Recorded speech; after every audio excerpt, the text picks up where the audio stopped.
From Black Friday through to Cyber Monday, you can sign up to The Athletic for £1 per month for 12 months. See the link in the description to sign up now. This summer, Arsenal exercised Thomas Partey's release clause at Atletico Madrid and purchased him for €50 million. Now, there's no doubt that Arsenal were securing an elite midfielder, but there were questions raised at the time about the size of the transfer fee, the size of the wages, and whether or not that was value for money in terms of addressing Arsenal's significant problems. So we're going to have a look at how Partey played at Atletico Madrid, how he's played so far at Arsenal, and what Mikel Arteta may do to get the best out of him.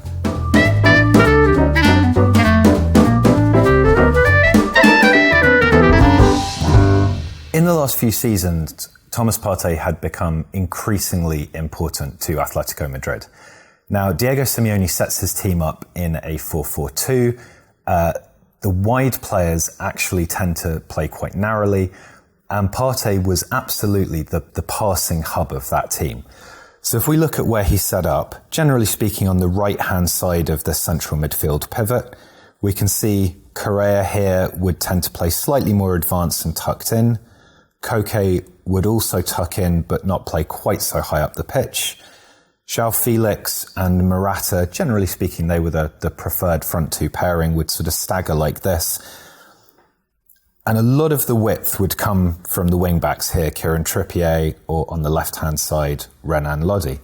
Atletico Madrid have a reputation for being a very defensive team, sitting back, compacting the space. And while that's certainly true, they were quite aggressive, particularly in the wide areas where the fullbacks were expected to get very high. Part of what Thomas Partey's job was to get the ball forwards into these sorts of areas.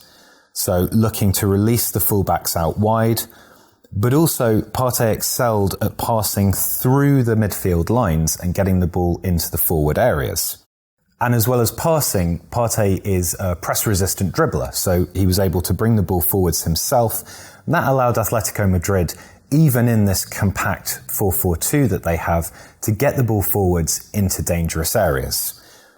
And we can see the centrality of Partey to how Atletico Madrid played by looking at his passing numbers. Interestingly, the number of passes completed per 90, which we can see here, has been fairly consistent. We can overlook this outlier of 89.1 from his first 2 or 3 games at Atletico Madrid this season before he moved. But otherwise, 45, 50, 50, 52, that's pretty consistent. Partey's quite a high volume passer, but his centrality to the team has remained fairly similar. What's interesting is when we look here at the progressive distance passed, and that's passes that actually move the ball forwards towards the opponent's goal rather than sideways or backwards.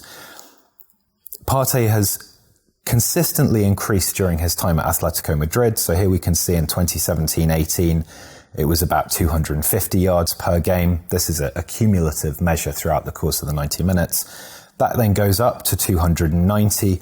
Last season, it was at 301. So if you look at other midfielders in La Liga, Partey is right up in the upper echelons of midfielders that are able to get the ball forwards, people like Toni Kroos, Frankie de Jong, or Dani Parejo. That number has dropped off at Arsenal. That's now at 243 yards per game, which is still very good, but shows that he's not moving the ball forwards as much. What's interesting is when we look at the total distance passed here, his total distance passed has actually gone up significantly, and that means that he's making more passes that are either sideways or backwards. He's playing a little bit safer at Arsenal. He's keeping the ball more. We can also see that in terms of how he gets the ball forwards into dangerous areas. So here we've got key passes per 90. These are passes that lead to a shot on goal. And at Atletico Madrid, he was hitting almost 0.8 here in 2018-19, 0.6 the following season. That's gone right down to 0.38, so a drop-off of almost a half. Passes into the penalty area again. Here in his final full season at Atletico Madrid, that's on 0.04, but now at Arsenal, that's on 0.38. What that means is that Partey is still seeing as much of the ball pretty much as he did previously, but he's not getting the ball forwards into dangerous areas in quite the same degree. So let's have a look now at how he's been used at Arsenal so far.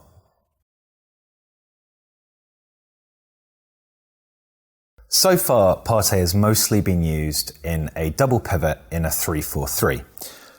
On the screen here, we can see Arsenal's basic setup in that system. It's slightly kind of staggered, so Kieran Tierney here out on the left-hand side, although he is the left centre-back of a back three, he's much more to the left than Rob Holding is to the right-hand side. Got the wing-backs here, Bellerin and Saka pushing up nice and wide.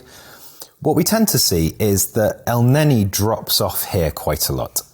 And although Lacazette is trying to drop into this space in the middle here to kind of forage for the ball and link play up, he is still a striker, and ultimately he needs to be in the box as much as possible.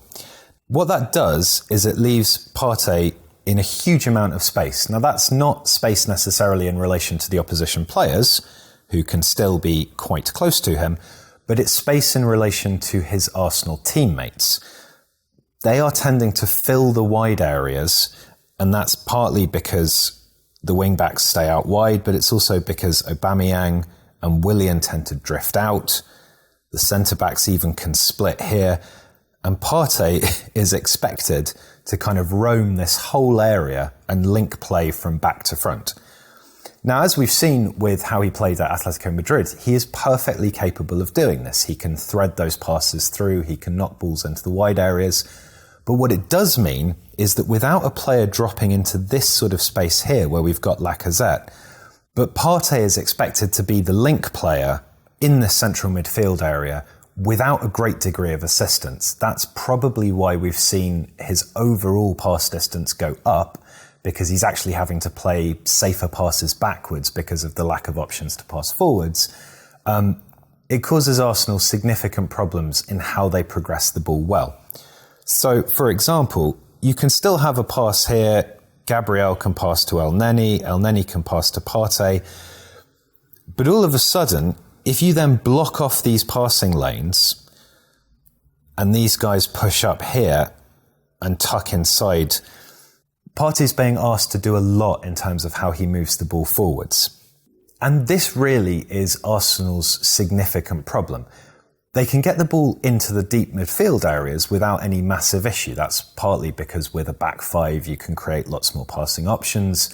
El Neni dropping off is very capable of picking up the ball from the centre-backs and then moving the ball onto Partey. But once it gets to Partey, particularly if he's dropping into a slightly deeper position like this in order to get away from the central midfield cover, because obviously that's the most congested part of the pitch, that's the bit where it's hardest to pick the ball up and then pass the ball, suddenly there's a disconnect between Partey and the attacking elements of the team. Now, if the wing-backs push up, particularly on this near side here with Bellerin, he's still able to pass there, but he's not necessarily getting the ball dangerously into central areas in the same way that he was able to with Atletico Madrid. Now, this is one of the reasons why eyebrows were raised about this transfer in the summer. It's nothing to do with Partey not being a really good midfielder, because he is, but it's more to do with what Arsenal's specific problem is. The issue with the 3-4-3 is that without Lacazette dropping in quite so much as he does, you have a problem of getting the ball forwards and then into the penalty area. But Lacazette is a striker and he's expected to be up top as well. And so there's a gap in that space. Partey could himself move up into that gap, but then you've still got this massive space between what is the sort of back 3 or 4, if you include El Neni in that unit, and the front elements where the attacks are generated. So Arsenal basically have got somebody who's really good at linking the midfield to the attack, but without somebody to go through that facilitates that. So that's why we need to look at what Arteta is already possibly doing to mitigate this weakness and get the best out of Partey's ball progression. While Partey has been used in a 3-4-3 so far, at the time of recording, Arsenal's last fixture was against Leeds and they switched to a 4-2-3-1. Unfortunately, Partey was unavailable for selection for that game, But we can imagine how he might fit into that system and how that might be a way that Arteta can get around the issues that Arsenal are having with getting the ball into dangerous areas and still make the most of Partey's abilities. It's quite straightforward as well to change this system, the 3-4-3, into a 4-2-3-1, because actually quite a lot of the personnel will be the same.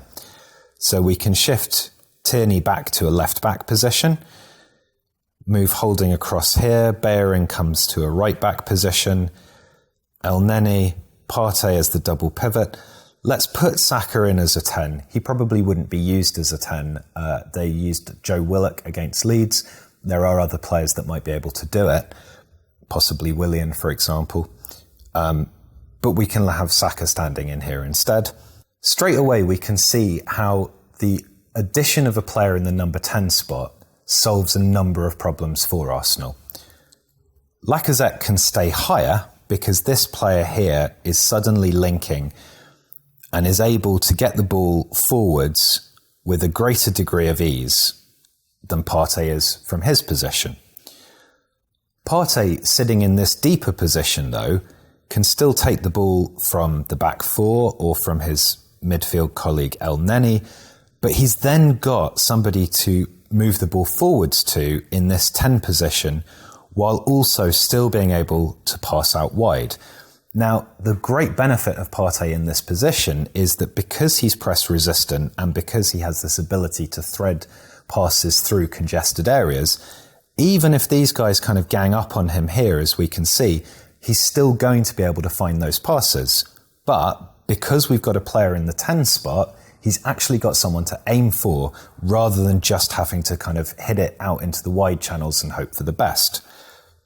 Partey's abilities as a dribbler also means that he is press resistant, and if he can break through this midfield line here, immediately Arsenal are then looking like they're starting to get overloads, particularly if the fullbacks are pushing up and giving support.